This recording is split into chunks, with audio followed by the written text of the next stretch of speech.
I'm not going to leave, the greatest apparel company the last 50 years to go work someplace else unless they're willing to partner with me on starting my own brand. And so the folks from Summit came around and I made that pitch to them, and they thought it was a great idea.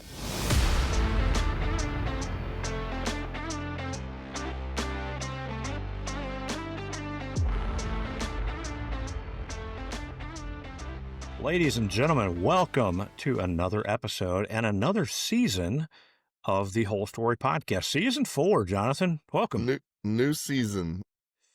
New season, new backdrops. We've updated the background here a little bit. We have. It is the same bat channel, same bat time, but it is going to be season 4. So I'm Robin, you're Batman. Let's do it. Absolutely, man. It has been a blast doing this with you, and we're creeping up to episode number 150. But season 4 starts today. It's crazy that we're here. We talk about all the time, or at least we did all of last year, giving many thanks to our friends at Summit Golf Brands. The Draddy, Zero Restriction, Fairway, and Green. Those guys, they still give us 20% off for you, our listeners. So use BestBall 20 at any of their websites. We're excited to be continuing that partnership with them and look forward to what's next. Many congrats to our buddy Dan Drellinger, who's now the director of marketing. But not only are we partnered with these guys, this episode, we get the one and only Billy Draddy as our guest. That's right. We had a chance to meet him and some of the amazing staff from Summit and Draddy down in Florida. I guess when you're listening to this, it will technically be last year. And so great partnership, incredible people, truly kind and generous, because we're just two guys on a podcast that for some reason they've decided to bestow their kindness on. And hopefully, again, as a listener, if you're interested in some quality clothing at a discounted price, not a discount product, but just incredible stuff there, great people. And today we got to hear more about how Billy got started with his family and what that looks like. And once again, great stories from great people. That's what we're here for. The stories are endless. We are already loaded. I think you've mentioned in a couple of text threads when I'm like, hey, here's our next guest. Here's our next guest. You're like, man, what a lineup to start the 2026 year. That's right. Yeah. So, and as we talk about all the time, in 5 years, it would be 5 years. When we start season 5, I cannot wait to see what 12 months from now looks like. Yeah. The stories are endless. People out there, we love doing this. We can't wait to meet you, whoever you are listening, that is doing something cool in the game, and we want to help tell your stories. Yeah, y'all enjoy this episode. Thank you to those that have been listening through the first 3 seasons. We have incredible guests. Like we tell everybody, golf stories are timeless. So the story of how Charlie Golf Company started, how Hana Golf Company started, how all these things have started, those stories are still intact. So go back and listen. We have 100 plus episodes, 140 something episodes. They're waiting on you to do it. We would love a review on the podcast of your choice, the platform of your choice, Apple, Spotify. Leave a review, give us a good rating, because the more we do that, the more we can get in front of people to help share these stories. So yeah, without any further ado, let's hear this conversation with Billy Draddy on the Whole Story Podcast. Ladies and gentlemen, our guest, as you can see, for episode 1 of season 4 is the man himself, Billy Draddy. Billy, how are we doing today? Doing great. A little cold here in New York, but, no such thing as bad weather, just bad gear. Yeah, that's true. Well, speaking of being prepared for the elements, Jonathan and I got our zero restriction stuff because we went to Scotland back in April. We were ready. We're like, Scottish weather, we're going to be decked out, perfect, good to go. And we had mid-50s, blue skies. I don't think we ever got it out of our bag, the rain gear, but that stuff is, we were prepared, I should say. Yeah. So I had the same thing in March. I went to Ireland. I went over to Ireland with my son, my brother, and his son. And we were there, the third week in March, which could be anything.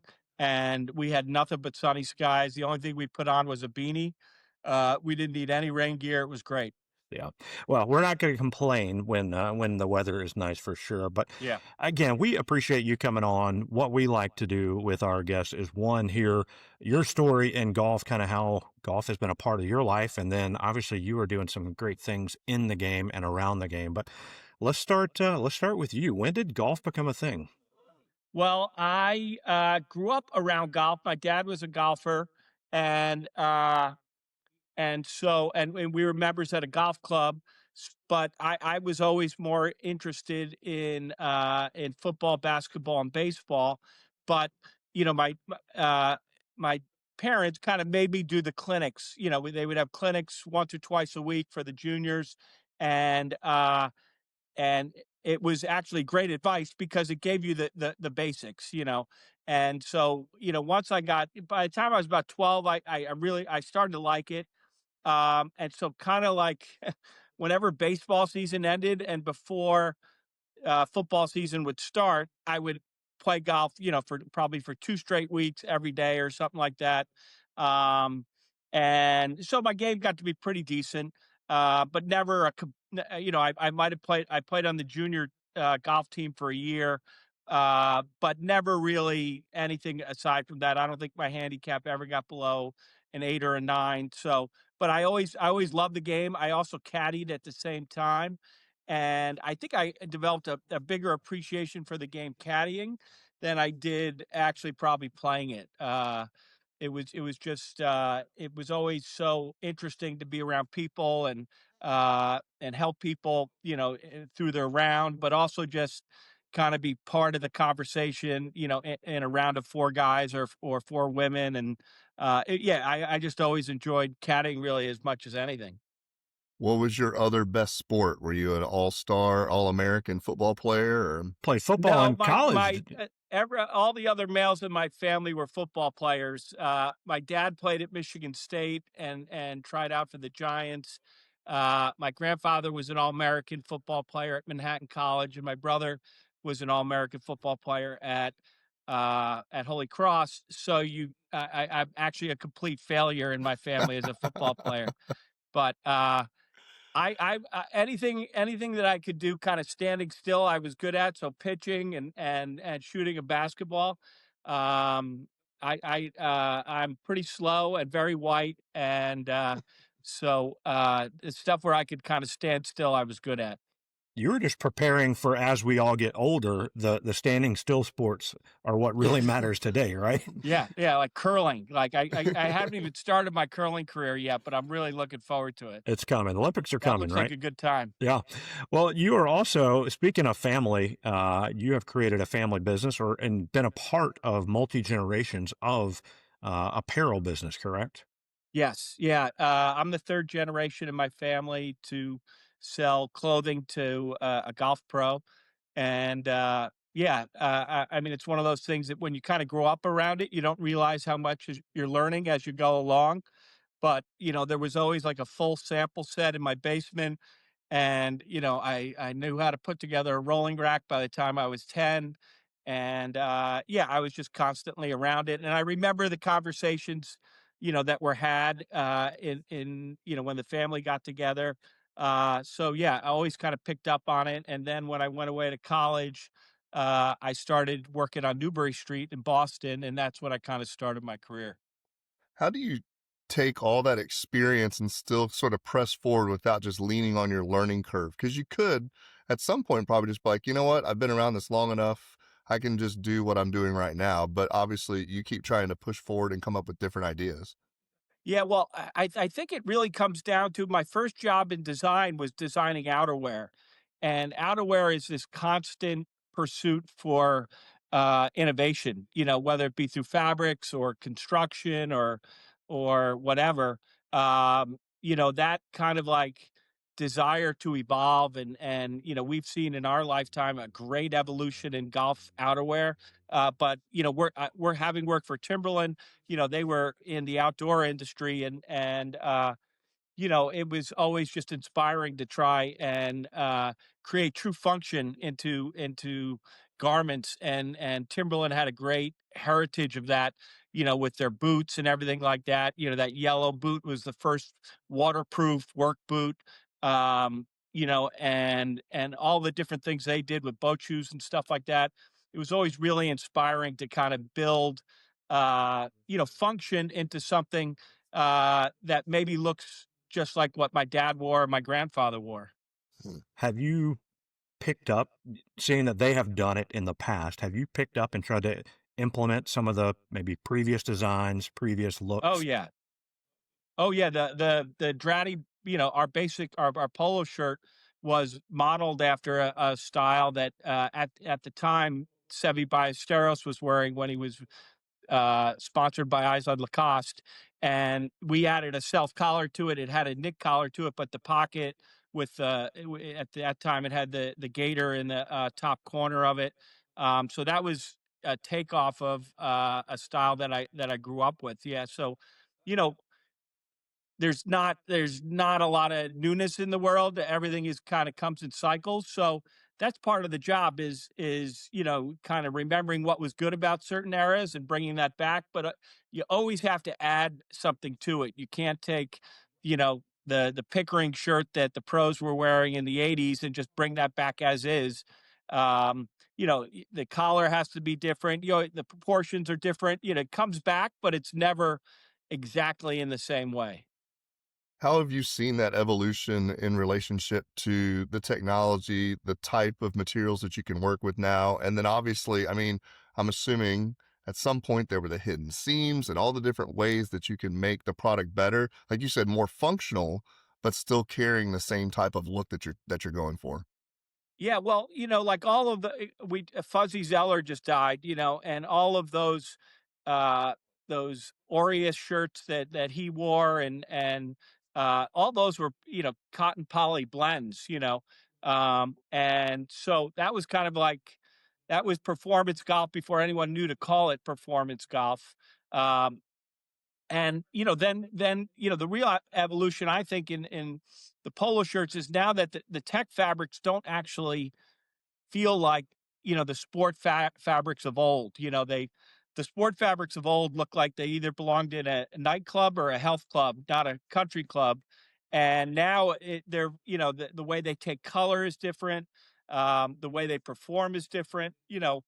Uh, what people fell in love with sport fabrics was really the wash and wear ability of them. The fact that you didn't have to really treat them in order for them to look clean and neat when you're out on the golf course. And I think that continues to evolve.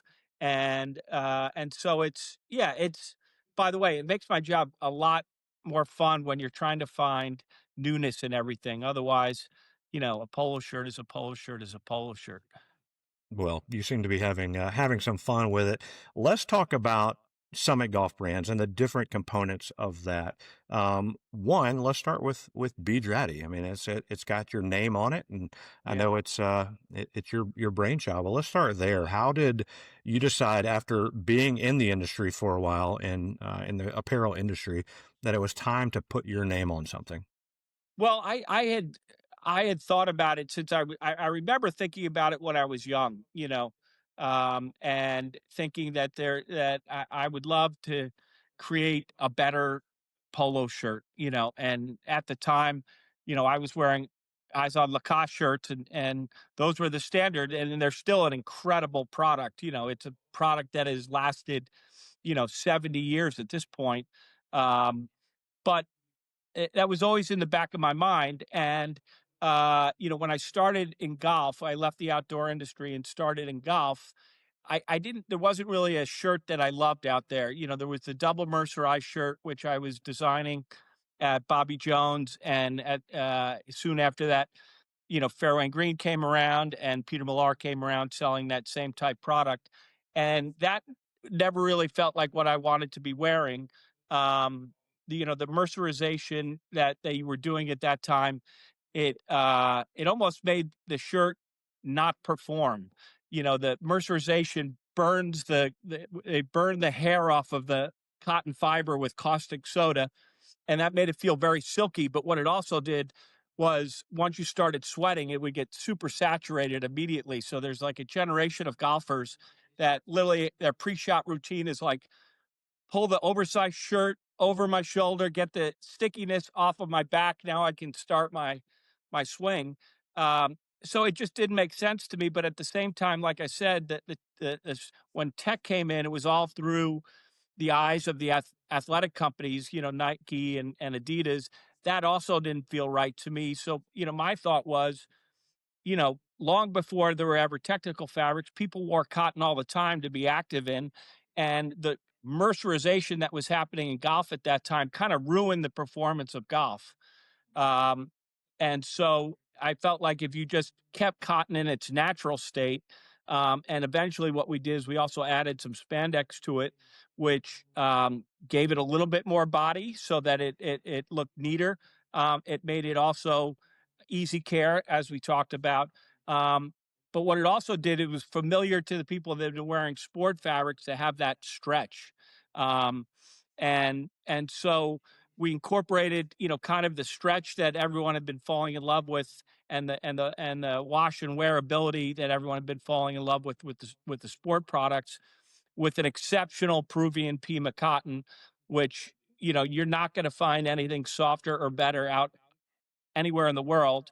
If you want cotton for dress sheet for dress shirts or for your sheets at home, it's Egyptian cotton. That's better. But in terms of for a polo shirt, you're not going to find anything better than Peruvian Pima cotton. So it just felt like I kind of come up with something, and then it was just a matter of like what's going to be the business model that I could bring something like this to market. And at that time, there were a lot of collaborations with designers and brands. John Varvatos collaborated with Nautica before he launched his Varvatos brand, and they financed the launching of his Varvatos brand. Now they eventually separated, but that's how he started.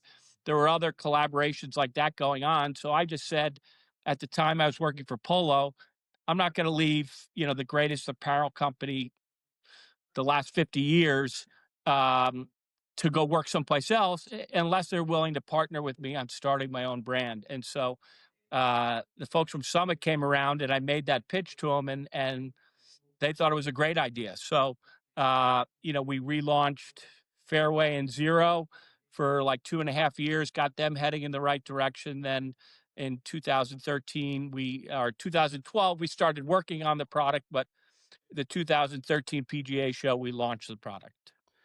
You mentioned the feel a number of times, and it's interesting because the first thing you do when you see a polo on a rack, whatever, is touch it with your hands. How much time goes into, I would assume, maybe even traveling the world or bringing the world to you in New York to try to, all right, we're going to sit in a room and we're literally going to touch this fabric long before we put it on our backs to see which direction we want to go from one season to the next? Yeah, that's you nailed it right on the head. We either go over to Asia and sit in a room, That and sounds there's amazing. literally thousands of fabrics that you kind of work your way through. And I don't know. There's no easy way to do it except to kind of go through everything. And a lot of times you'll find something that's close, and you work with the mill to modify it to either make it heavier or give it better stability or tighten the structure of it. So it's usually a collaboration with the mill that ends up working. But sometimes you'll find something and it'll be perfect and you put it right into work. In terms of the cotton fabric we developed, that was a collaboration with the mill where we did several trials. Um, our Draddy sport fabric, the jersey that we initially launched with, that was something that I found and I thought it was unique. It had, literally twice as much spandex as any other shirt on the market, and that gave it great body without a lot of weight. So I fell in love with that. And then the cool fabric, which has been a home run for us, that's something that I found in a layering weight and worked with the mill to get it in a lighter weight so we could use it for polo shirts. Well, we have been very impressed with all those different options that we've been honored to wear. You can't do this by yourself, right? And I know reading a lot about this, the Draddy brand and all of Summit, really. I think you've used the term brotherhood in a lot of the articles I've read. Yeah. You work well and have worked with Jack Lessing for a long time. Talk about just the family atmosphere, the brotherhood atmosphere there. Well, yeah, it really comes down to, um, how you want to treat people and how you want people to treat, uh, how you want to be treated. And, you know, it's, it's difficult. I don't want it to diminish what a family is when you say that you want your workplace to be like a family too. Um, and the best way that I can describe why it's like this is kind of like when things aren't going good. You know, the woman who I hired right out of college, Kristen Kasner, um, and she now designs all of our ZR women's, all of our Fairway and Green women's, and we launched Draddy Women. She designed that as well, so she's my true counterpart. She had cancer like 7 years ago, and um, to see the way the company supported her and through that very, very difficult, uncertain time, um, is the way a family would do it, and so I don't want to treat the family moniker lightly, because I take it very seriously. But that's what I mean when we think about like a family. And when you see people treated that way, and when people retire within the company, how we treat them, and you know that's what creates a culture within a company and a desire to to want to work for that company. And so um, for the people around here, the Jack Lessings, the Chad Delps, that all comes very naturally to them, which is I think why we all work well together. They have a incredible moral compass and kind of have a very clear vision on what the next right thing to do is in most situations. But um, it's like anything, you disagree with your family members from time to time, but with that, it's about showing them respect, as you're disagreeing with them. And with that, hopefully, the best outcome comes.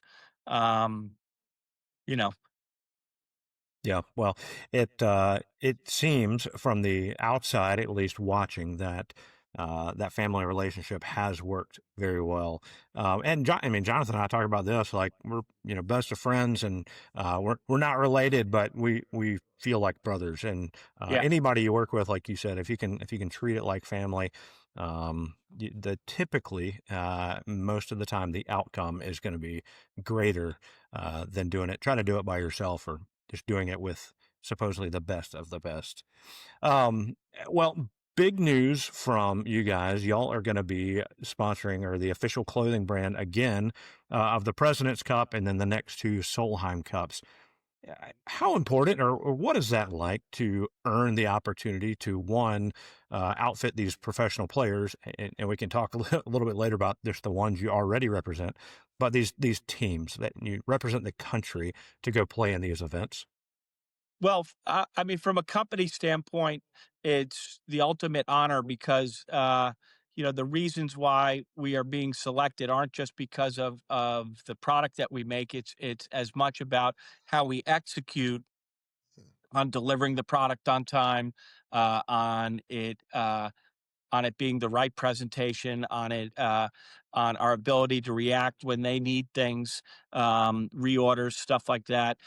It's really the whole 360-degree company that they're investing in, and the reason why we got this opportunity was because it didn't work with another company, and so. From the product perspective, it's awesome because in a way you're representing your country. Um, we're also doing the in the President's Cup. We're also doing the international team uniform, so that also is an honor that they trust us with that.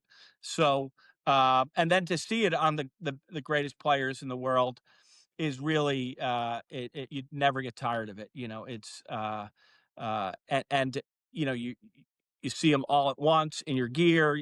You see them selecting things day after day. So, oh, he likes that one a lot. He is wearing it every day. Yeah, it's incredibly fun, and it just feels great. Talk about the logistics because you talk about being responsive. You've got a number of players coming from other clothing brands. Golfers are notorious for wanting the fit and the style and the sleeves and the cuffs. And if it messes with any part of their process, they're not probably going to be super happy. And some of them might be a diva or two. So, Yeah. what does it look like as a team to say, okay, we're going to make sure that we're providing as much comfort, style, class, along with whatever we're providing for everyone else? Yeah, well, it's everyone is different, so you just have to kind of keep an open mind to it. And for instance, Jim Furyk with the most recent President's Cup, he had this thing with full zip waterproof pieces. He didn't like a full zip, and so we created a quarter zip wind piece that the team could use out of our premium waterproof fabrics, which we normally don't sell. Um, and that worked for him. You know, it's everyone is a little bit different, and you just have to be as flexible as you can be. Now, certain things you can't do, but if we can get it done, we'll definitely try and do it. So good. That's a lot of fun. And like we mentioned briefly, you also have a number of players representing you on the professional level. Yeah. And I know working with Dan, and we've interviewed Dan, a year and a half ago now, Jonathan, Mm-hmm. because we saw what he was doing in the game of golf, thought it was incredibly interesting, wanted to hear his story. And then as we learn, we see the interaction he gets to have with all these players and tournaments and stuff. What is that like to see on a day in and day out basis on all these tournaments? Players like Zach Blair and others representing the brand. We have a unique way that we look at it in that paying someone to wear your stuff. So initially we like it when they're already into the brand. um Recently, Justin Leonard was an assistant captain on the President's Cup team, and he came to us a year ago and was like, I don't know what it is, but I keep wearing the gear that I got at the President's Cup. Would you guys be interested in sponsoring me? And that worked out great. I mean, he was a great fit. Um, and he got off to a great start. I think he won the first event that he played in our gear, and it's been nothing but downhill from there. So um, that part, when they love it as much as you love it, that's really really fulfilling, and that's the way almost all of our relationships have come to be. Do you ever find picking up the players that don't wear your clothing on camera because of contracts, but then whenever you see them out and about, you're like, oh, that's my shirt. Yeah, yeah, that's awesome. That's awesome. We've got pictures of guys with the claret jug, and the after the round's over and they're wearing our Meyer hoodie. Yeah, that stuff is awesome. Well, it is fun. One thing I do want to talk about before we start to wrap up is we have a great respect and love of Old Barnwell, and I know now Summit Golf Brands is a partner with Old Barnwell and a lot of the missions that they do. We were honored. I mean, Jonathan and I have our flags signed. We were honored to get to come hang out when you guys sponsored the Derby match play there. But talk about just the partnership that you guys have created together. Yeah, it really just came down to some shared ideals, the idea of giving back, and the idea of what we see in the future as what's going to help grow the golf game. Um, and the idea that they're really placing a lot of emphasis on women in the game. I mean, there's not another company out there that markets more women's product than we do here. So we felt like it was a great relationship. And Kitty, their head professional, seeing a woman in a role like that is just really I think it's inspiring to everyone, and she's so good at it. So it just felt like it felt like a real easy lift to partner with them and help in any way that we can. Yeah, they are great. Just all the people there, and we were excited that that came together. And yeah, it's fun seeing that work. So, Tough golf course though. oh, I was just gr- gonna ask, how did you like going around on it? Jesus. I mean, we played in October, so no, it was November. So they hadn't cut the grass, probably since September. They've just been rolling it for a month or so. And I mean, we played with, I think it was 15, professionals. And to the man, everyone was blown away with how tough, around the greens it was. If you weren't known for your short game, you were going to struggle. And I played with both, guys that kind of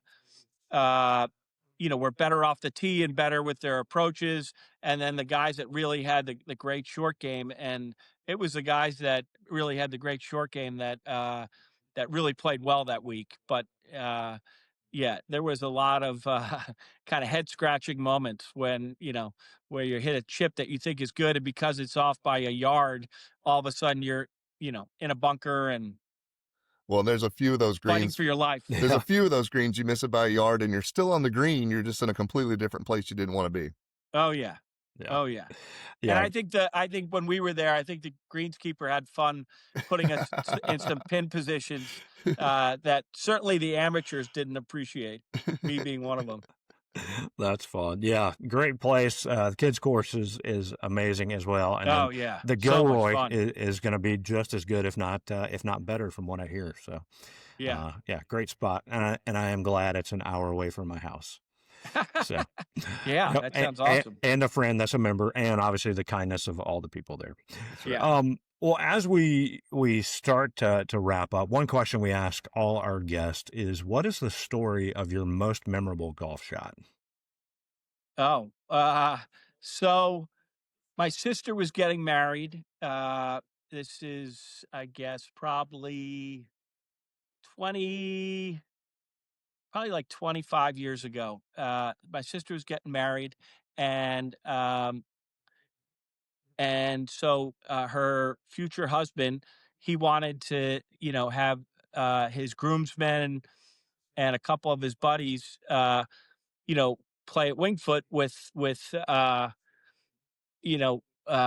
my dad and my brothers, and we got my uncles to play, before the big day. So I'm playing, and I get to the eighth hole at on the west, which is the number one handicap hole, and I hit a 4 iron right in the jar. So I've never had a hole in one. That's the closest I've ever had to a hole in one, and so it was a big deal on a big day. And so uh, that night at the wedding, my sister's getting married, so my parents are the host, and excuse me, my dad's getting up to welcome everybody as is the custom. And so I've got one brother and two sisters, and we, for better or worse, have been a male dominated household. Uh, eh, this sister that was getting married, I think most of her life she was either Billy's younger sister or Greg's older sister. This was her day. So um, when my dad gets up there, he goes, "Before I welcome you and talk about Oh Colleen, no. I got to tell you about the shot that Billy hit today." And I think the eyes of every woman in that reception literally hit him, and he realized, okay, I'm making the wrong move right now. And he kind of like pushed the story a little bit to the side, got his point in, but he definitely and started to do what he should have been doing and not talking about my golf shot. But I think certainly every male in the room got a kick out of it. I'm not sure if my sister and my mom did, but Yeah, that's the story of my most memorable golf shot. Apparently, if we asked Billy's dad what his most memorable golf shot was, it'd Yeah. be Billy's shot hitting Well, into. I don't think so. All right, I got a second funny story. I got a story about his golf shot. So the 17th on the east at Wingfoot is the toughest par three on both golf courses. It's 210 yards to an elevated green that looks big, but really there's only about a third of it that's a landing area. No traps, anything like that. And you look at it and you just even know how to approach it. It's an incredibly tough shot. And so my dad had his only hole in one there. And I said to my brother, listen, I know the way dad plays golf. I know what it takes to hit a great shot at number 17 East. I'm not so sure he smoked it up there. I bet you it was, some kind of skull that kind of ran up there and in the hole. But I left it at that. So uh, my father passed 3 years ago, and at his wake, this guy comes up to me and he's like, "Listen, I was with your dad when he had his hole in one." I said, "All right, the old man is dead.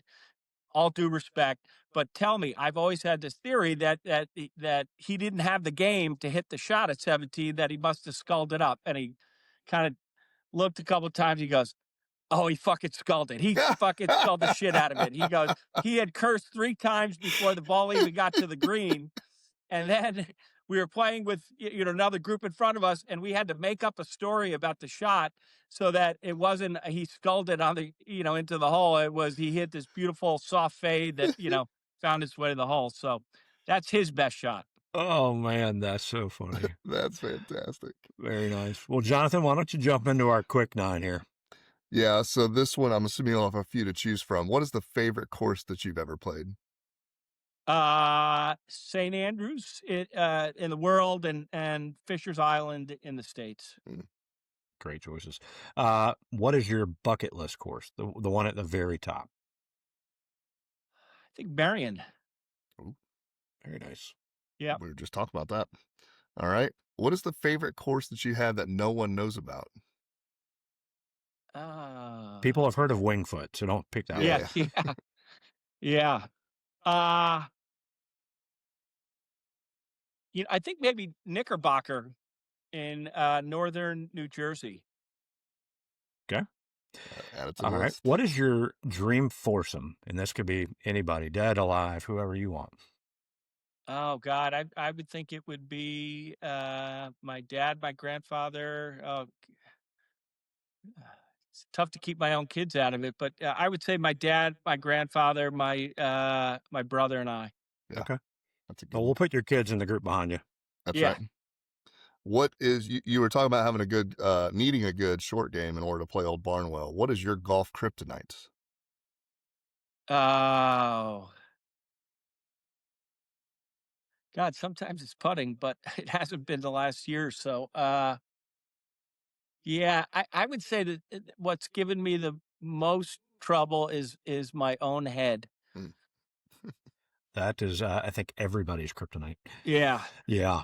What's your favorite snack on the golf course? Oh, my favorite is the peanut butter and jelly and bacon sandwich off the cart at Fisher's Island. That bacon. That sounds great. I know what I'm eating for lunch. All right. Yeah. Now we got a bucket list course and a bucket list food item, Jonathan. That's right. Yeah. That's right. What is your favorite golf course logo? Oh, I love. I love the Wingfoot logo. Aside from Wingfoot, I think the best new logo out there is MacArthur's. Probably my favorite resort logo is maybe Pasatiempo. Great choices. Yeah, that milk jug is pretty sweet. What has been your favorite pro shop purchase? Oh, I have a wooden divot tool that I got at Somerset Hills that was made by what's the name of shoot. I can't believe I can't remember his name. That he made like the bottle opener from of the pews for Oakmont. Oh He yeah, makes like the tartan head covers. Why can't I remember his name? Seamus. Seamus. Yeah, Yeah. Akbar. We Yeah, had that's embarrassing. I'm embarrassed that I couldn't come up with that. But well, it was like a hand carved wooden divot tool that I got at Somerset Hills. That is probably my most cherished pro shop purchase. well, That, he will be honored to hear that that's what it is. So that's a good Yep. one for sure. All right, last question. Finish this sentence. The best part of golf is. The relationships, the relationship building. Yeah. Yeah. You spend 4 hours with someone on a golf course, you're friends for life. We completely agree. Billy, this has been an honor. One, it's an honor for us. I just want to say thank you from Jonathan and I for the opportunity that Best Ball gets to work with the Summit Golf brands. We love, our wives are like, you guys never need to buy another polo because we are loaded with some great Draddy. We've got some great zero restriction stuff. So thank you for the opportunity to work with you guys. You're very welcome, and congratulations on your guys' success. I'm proud of you guys. Thank you. Well, Appreciate that. yeah, season 4. It's been a lot of fun. Jonathan and I keep saying this is why we keep doing it, because we are having a blast meeting great people in the game like yourself, Dan, and so many more. We're excited to see what's next. Well, thank you. Yeah. Well, for Billy and Jonathan, this is Robbie. You guys have been listening to another episode of the Whole Story Podcast.